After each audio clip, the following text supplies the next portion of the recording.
dive straight right in Yeah. into the business of the day. So maybe I think you can just still tell us a bit about yourself. You've said so much already, but let us know what you've not said about yourself. Sure. No, thank you. My name's Joanna. I'm a teacher first, I think. Once a teacher, always a teacher. I'm from a family of a teacher. I think three of my four grandparents were teachers. Both my parents were teachers. It runs in the blood somehow. And I was fortunate enough to work out in Malawi for 11 years, teaching there and leading an early years department there. And that was like the most formative period of my professional life, I would say. Just the things I learned and the most amazing community that I kind of was part of. And I'd say, definitely I'm a teacher. I try to be a leader as is appropriate, and I'm a mother and I'm a traveller.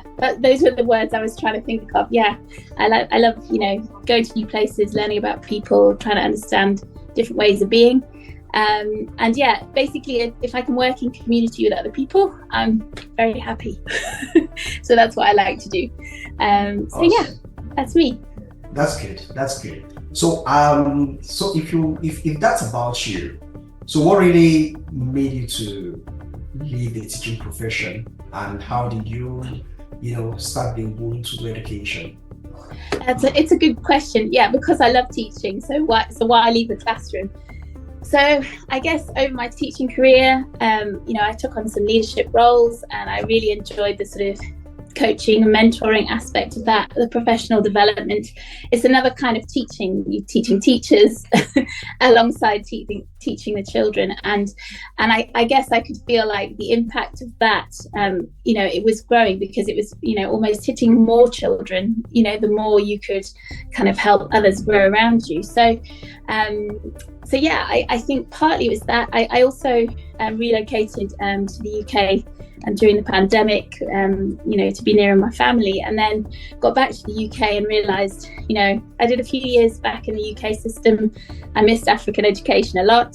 There was an opportunity with Ubuntu Education, so I kind of joined the team, and haven't looked back. It's great to kind of still be in amongst teachers all the time, though I do miss the classroom. So yeah. Awesome. That's good to know. That's good to know. I look forward to traveling to your location in the UK sometime near future, and to see the beautiful spaces around you. Now talking about the Ubuntu education, how really does it equip teachers and students with critical thinking, creativity, and the communication skills, basically, that helps them to meet their daily challenges? Thank you for asking that. What we wanted to create was like a sort of a virtual staff room, that kind of inclusive, friendly place where you'd be able to go and get some support, get some help, ask a question, share an answer, start mentoring others as you become more experienced.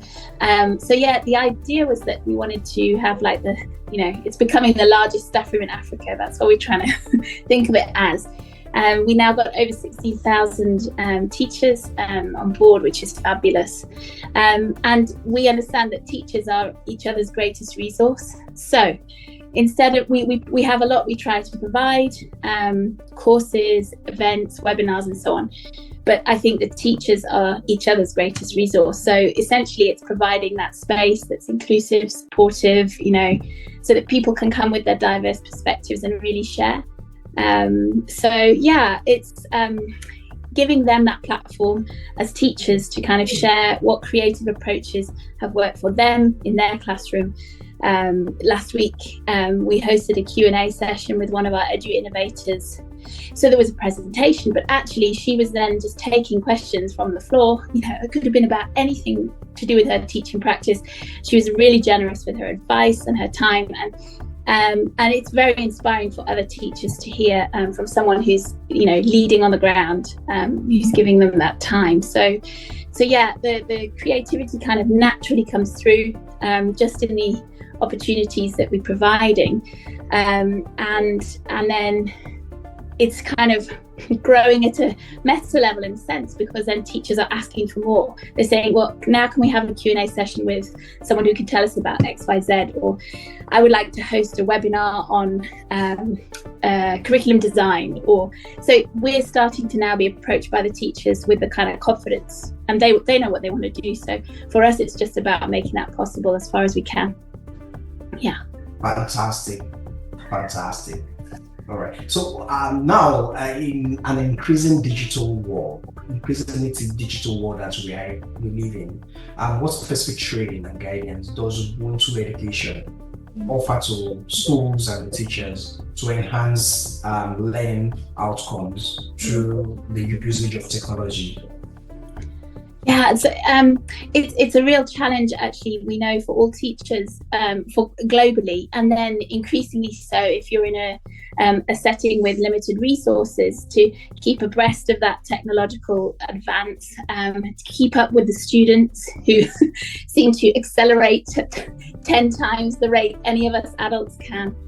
So we do understand that it's a real challenge, and because of the breadth of our community coming from differently resource settings, but also really diverse communities, for us it's quite difficult, and we don't want to be saying this is one way to do it and you must do this and you must do that. A lot of what we focus on is around the digital mindset and the digital skills to make the most of the technology you have access to, so that you can start to build on whatever you've got. In the same way, teachers support their students by building on the skills they already have and then taking it to the next level. But I think us as teachers, we sometimes feel like we have to get there straight away.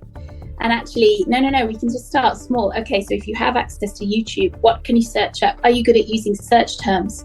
Like, start there. Find what you need. Someone else will be doing it too. Just got to have a look, and then borrow some of those ideas and modify them for your own class, for your own cohort of students, and so on. So we try and start simple, make it attainable. We have some courses on our platform that teachers can take around these issues, but we also were funded recently by a MasterCard Foundation to build a series of training around digital transformation. And we actually didn't host this yet on our hub, but we built the delivery. The mode of delivery was a WhatsApp chatbot. So teachers were accessing it this way in low resource settings. And it was fantastic because, they could just be on their smartphone when they had access at school to the internet. They could be taking themselves through a few modules, getting a task to do, carrying out in class, responding to the WhatsApp chatbot. And already, just through doing the course, they're developing their digital skill set and their confidence. And so much of it is around confidence, as far as we understand. This is what the community tells us. Then they start to do things and I realize, I can do that. I can do more, and I can collaborate with someone. Sometimes it's the elder teachers who have that gravitas, that leadership, and they have a lot of confidence in their teaching delivery, but the digital skills are the thing that they are quite nervous about, quite quietly. So then trying to encourage the pairing of, older, more experienced and really kind of solid teachers with the younger generation who need that expertise in their own teaching, but they've got a digital skill. So it's like sort of cross-pollinating. So we try and run projects and programs that kind of encourages that, to make the most of everybody's skills in a school setting. So that pilot program, we're hoping that we'll get further funding to be able to scale it, because it was really successful. The feedback was great from the school communities. They're in Zambia, Rwanda and Malawi. Basically one of the main resources is actually the edu innovators and the teacher to teacher on the platform, saying, try this resource. Here's how you use AI. Use it a little bit, don't depend on it. That kind of thing. It's the conversation that's actually leading the digital transformation within the community. So it's a long old road for all of us. Hey, everything keeps changing very quickly, but we're lucky to have a community that's really proactive and really willing to share. Awesome. So you've talked about doing this in Rwanda, in Namibia, in Zambia. Zambia. Sorry, not Namibia. Rwanda, Zambia, Malawi. Yes. Rwanda, Zambia, Malawi. So Nigeria will be your next stop. Yeah, we hope so. Yeah, we'd love to. We'd really love to. Yeah. All right. We know, yeah, the scene in Nigeria is buzzing. In fact, Nigerians are, I think, the country most well represented in our membership is Nigeria. So Fantastic. Yeah, it's fantastic. So really, okay, so now how does Ubuntu Education tailor its approach to consider the diverse lived experiences and cultural contexts of African teachers? How does this empowerment translate into improved educational outcomes? Yeah, so it's of course it's a challenge to remain relevant, to make sure we answer the needs of the community, and of course we acknowledge that in our efforts to be allies to this cause of kind of development of education and digital inclusion. The platform that we make as accessible as possible is free to join. Of course, people do need an email address. They do need some access to the internet. But once they've got that, there's an awful lot that they can access just on the sort of base level of the platform. And accessing the community is kind of the biggest step I think teachers can take to kind of finding their own professional voice. And one of the things that we really try and do is highlight this idea of teacher voice. So, of course, that all the teachers are coming from different settings, different resource levels, different cultural communities. But actually, one thing they've got in common is the fact that they have to stand in front of children, they have a learning objective, they've got to deliver. And there's a pressure to that. And so that's one thing that is kind of very unifying amongst the community is what we find. So we kind of start from those points of kind of common lived experience. And we really encourage teachers to really share those experiences on the platform. And then we also have, as I mentioned, non-profit programs. So we sponsored to do various different programs on a smaller level. And from those, we learn an awful lot about what communities need. And of course, every community, like I say, is very different, but it keeps us in check to make sure that, unlike, there's a technology fair in the UK that's one of the world's biggest, and I visited it last year and I was just blown away. Technology is fantastic, and I kept thinking all the time, but really, how is this going to impact at scale? It's wonderful, and yet kind of it's like a sort of almost technological vanity project. Like, we're all looking at how clever this is, but really, how is that going to impact children every day? How is that going to support those teachers who really just want to improve their practice just as one step every day? So yeah, we try and kind of take it back, and these programs that we run in schools, the teachers are very open with us. They tell us exactly what they want, what they need. And community members are also involved in that consultation, and parents, they really know, community elders, they really know. And very often what comes out is that safety is the primary concern for everybody. And so of course that safeguarding element is something that's really important to kind of promote. But yeah, it's a challenge to remain relevant to everybody, but we're trying to be as welcoming as possible and make sure that we can connect people who have things in common and situations in common so that they can support each other. Awesome. That's good. That's very good to know. So now, with the aggregation of potentials of your platform, what measurable impact has Ubuntu Education had on elevating learning, access, standards, and outcomes across Africa's educational ecosystem? Yeah, it's a really great question. We feel we're quite a young organisation, and we feel we're sort of at the tip of the iceberg, really. We know that we can measure the speed of our community growth is huge. The engagement goes up all the time. We've got a lot of interest from teachers across the continent, even teachers outside the continent who are kind of like curious about what's going on. So the community size and the speed of the growth is really kind of demonstrable to us that we know we'll fulfill that need. And each of those teachers is impacting tens, maybe hundreds of children over their sort of career lifetime, but even just within a year. So the impact is quite powerful. And one thing we really want to do is kind of really amplify this idea of teacher voice, which I've mentioned a few times, because we feel that I think globally there's an issue with teacher voice kind of being forgotten. They're the forgotten heroes of this system. They're running it day to day, and yet policies are sort of made at a level that seems remote. And we hear from our community, we had a speaker at our recent conference, and he said, yeah, we could be the bridge, but unfortunately no one's using us. It's that kind of feeling of like, actually, we could tell you if this is going to work or not, but no one's yet asked. So what we want to do is keep being that place where people can come and ask. And you're asking about the kind of educational ecosystem. We're now being approached by other edtech organizations, other kind of educational organizations. We're wanting to be able to, be that kind of meeting point for everyone in the sector, so that teachers are championed and listened to. And we hope that that's going to really impact the whole system so much more powerfully, because, those changes are made, they're difficult to make, they're expensive to make for all countries. So like if they can be made in a way that's kind of sustainable, because the people delivering them believe in them, can carry them forward, we really think it'll have such an impact on children's futures. So yeah. That's amazing. That's amazing.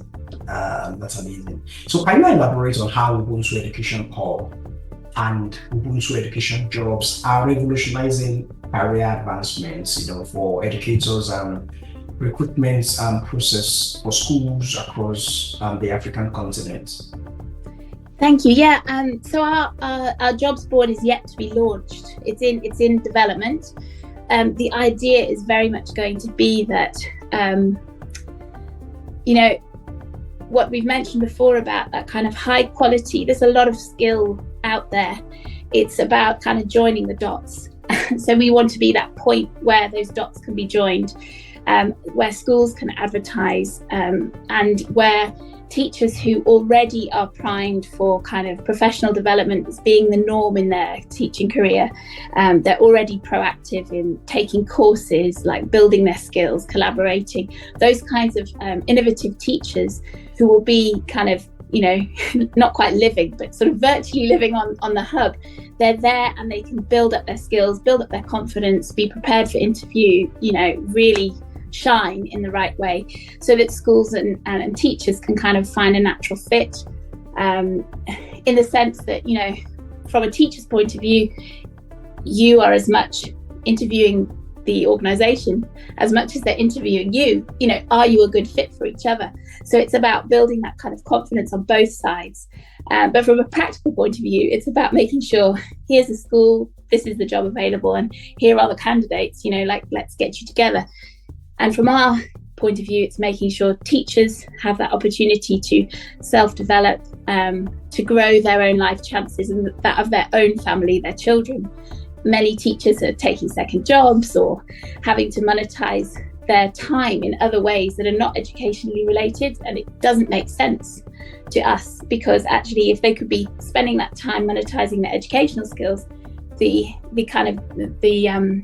sort of a multiple fold increase for everyone in the system, and that teacher then gets to make more the choices that they want to make, as for their own career, for their own family, as they kind of move through their career. So the jobs board is really kind of like that pinnacle of wanting teachers to be able to move through a system and increase their professional status. However, the hub is almost like the training ground for where that can all get prepared. So conversations with people, developing your teacher voice, taking part in events, taking courses and so on, kind of building up that confidence in order to then find your dream job. That's what we hope for the teachers anyway. Amazing. So possibly when you launch, I'll probably be doing a job placement there as well for yourself. Excellent. That's great news. We'll talk. That's great. Just kidding anyway. All right. So now you're someone who likes to question norms with the goal of discovering a better way. Having lived in the UK and also on the African continent, who would you say has been more welcoming of change? totally love this question. I absolutely love this question. I would say, without any doubt, the more welcoming of change is definitely the African continent. And it's more welcoming in multiple ways. Multiple ways, yeah. I think in Europe we have a more reserved, we're internally focused. And I don't think that's always helpful. So yes, I think, my experience living certainly in Malawi and visiting, I've been lucky enough to visit many African countries, during that time and since. It's a very welcoming place. The interconnectedness of people and places is, highly important. Community is the centre of everything. People are willing to learn from elders and make time for it. And I think there's a real open-mindedness. And there's innovation, energy, hard work, great things that I think many other continents could learn from. So yeah, I would say, definitely the African continent. Awesome. Thanks for that. We consider that as a very, very strong compliment. Thank you. All right. So one of the key speakers at your most recently held Ubuntu conference was Mrs. Obi Ezekwesili, who is a prominent Nigerian figure. What involvement does she have with Ubuntu education, and what's the agenda? So we were incredibly honoured to have Dr. Ezekwesili speak at our recent event. So she's of course founder of Human Capital Africa, and this is an organisation that we watch their work because it's fabulous. It's amazing what they're doing. She was very kind. She gave some time to kind of come and inspire and uplift our attendees. Share a message of allyship, and she really sort of understands the importance of the role of the teacher, the individual person just delivering. But yes, we basically took a long shot. We were very lucky that we have some communication with some of the Human Capital Africa team, and we put the conference together. And I contacted them and said, we would love it if she might have some time just for our community. And she was really kind, and she did. So she was supportive of what we're trying to do. Mainly she's supportive of the teachers, and of course we can't fail to be in awe of that. So yeah, we were very, very privileged. Awesome. She's a great woman and an icon to many of us, really. And she's done well. She's one of the people who's helped in reforming the education system in Nigeria in the past, and she's still playing in that space. She's a major voice in that space. So now to the final question that we will be having for you today is that what needs to be done for the teaching profession to take its rightful place in Africa, especially at government-funded schools? Does it begin and end with paying teachers living wages? In Finland, there is nothing extraordinary about teachers' salary, but it's one of the most sought-after jobs there. Yeah, so this is another great question, and I think the hardest question of all. I think it's hard for me to give that answer in some ways. I think just from my own experience, I would say it does begin with ensuring teachers have dignity, and in doing so, living wages are really important, very important, because then people have the agency to make their own choices, for themselves, for their family. But the dignity is not just a financial matter, as we all know. So I think it's having a space to share your views, and in the kind of community environment, ensuring that those teachers get an opportunity to share what they can from their lived experience. Sometimes the youngest teacher has the best idea, but they're too shy to share, or they feel like, it's not my place. And so I think making time to listen is really important.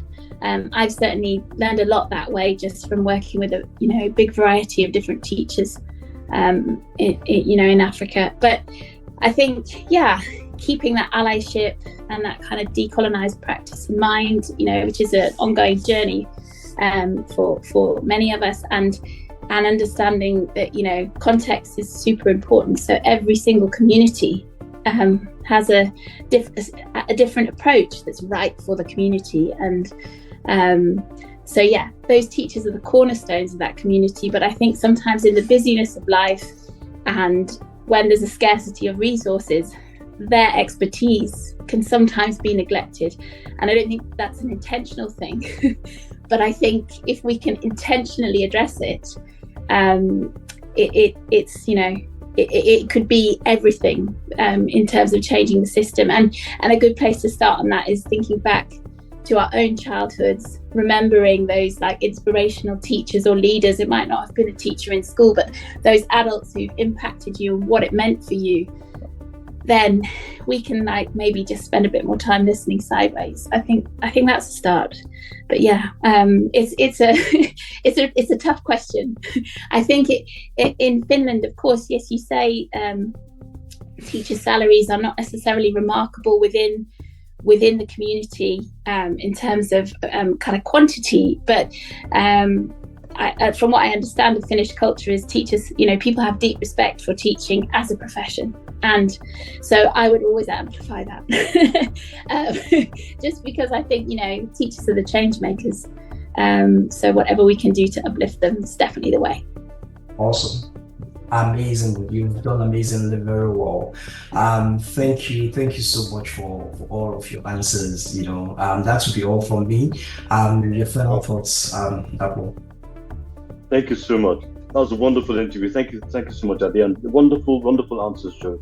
I just want to say something. I mean, regarding the teachers and in terms of what can be done to sort of elevate their status, as it were. I remember my father was, my father's date. So if he was alive, he would be 101 or 102 now. And he used to tell me that in those days, Nigeria, in the village where he grew up, when teachers came into town or came to the village, everybody came out. I mean, they're treated literally like heroes, demigods, as it were, and they were given so much respect. But over the years, like you said, as resources begin to dwindle or maybe become a bit more stretched because there are more things demanding of those resources. There's a tendency to start to neglect the teachers. And like you said, the only way one can combat that is to be very intentional about it, because the fact is they are the cornerstone. They really are the cornerstone of society. I mean, that's what everything's built on. But people tend to forget that. And like you said, I think it's just people need to be intentional about it and realize the importance of the teachers and and pay them the sort of respect and the attention that they deserve. And of course, the other thing you said as well, which also speaks to that question, is that when policies have been made, a lot of the time teachers they're not even called to the table, and that's the same thing here. I mean, those are two things that I would have thought that also needs to, would make a lot of difference, and would make teachers feel welcomed as well and appreciated. In terms of then retaining those teachers and keeping them going and making sure they become the next leaders of the sector, the longevity, we need to keep these great people in post so that they can keep on mentoring the younger teachers coming through and so on. That's right. I always just feel like if I will hand my most precious thing, my child, over to this person to take care of, this has got to be a special person. It must be. So let me be their ally. That's right. Excellent. Thank you so much, Joe. Thanks. It's been really great talking to you both. It's been really, really a pleasure. Thanks so much. Great to talk to you too. Really nice to meet you. And we pray that this is the beginning of a better and I'm sure enduring relationship. Very happy to meet you today. Yeah, thanks very much. Well, and we hope that EduTimes readers will be, they're all welcome to come onto the hub, make the most of it, share their views or their ideas. Everyone's welcome. Absolutely. We're sure to do our best in that. Thank you. Yeah, sorry. Yeah, well, absolutely, definitely, we're going to be doing that. Where Ubuntu. There's this saying about Ubuntu. that's, it's one for all for one of some stuff like that. There's an African saying about it. So Ubuntu, we're together in that. Amazing. Brilliant. Yeah. Brilliant. Well, thanks so much for your time, guys. Thank you for yours too, Joe. God bless. All the best. All so right. when we publish it, you'll definitely know. Okay? That's amazing. That's great. Yeah. I'd like. Yeah. Excellent. Yeah. Keep us. And keep anything us... else I need from you, I'll let you know as well. Sure. Yeah. No. Absolutely right. And also, if you have anything that you feel we can put on our newsfeed for the community, things going on with you, or links to articles, of course we can make sure that they get up there. Fantastic. Really appreciate that. Okay. Thank you so much, Joe. Awesome. You take care. Thank you. All the best. Thanks You a lot. Take care. God bless. Bye. Bye. Bye.